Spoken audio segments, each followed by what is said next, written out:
שלום, כאן אנחנו נכנסים לאתר של ה-UFProg ומתחילים בעצם בפתיחה של הסימולטור. כשפתחנו את הסימולטור אנחנו רואים קודם כל בחלון בצד שמאל את המשימות ומה אנחנו עושים, בצד ימין רואים את התמונות של הסימולטור עצמו.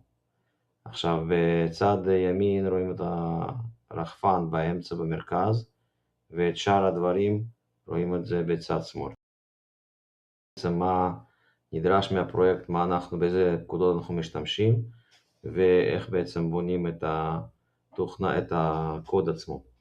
עכשיו אנחנו בעצם בונים את הקוד. בצד שמאל בעמוד של הקוד אנחנו רואים איך בונים את הקוד עם הפקודות שיש לנו באוצר הפקודות של אפקס 149, וככה אנחנו בעצם בונים את הקוד הראשון שאיתו אנחנו בעצם עכשיו נפעיל בסימולטור. משתמשים גם בפקודות פליי של הרחפן עצמו וגם בפקודות לוגיות של אותו רחפן, ועכשיו נראה איך זה עובד.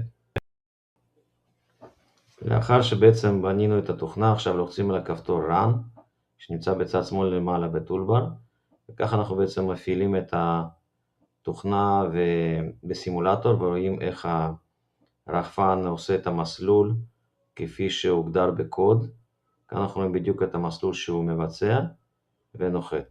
זה בעצם הנקודה החשובה בכל הסיפור, בכל העניין הזה. כמובן שאפשר לשנות ערכים ולראות איך הוא משתנה בטיסה שלו, ועל כך נספר בשיעורים הבאים ונעשה עוד משימות בעזרת השם.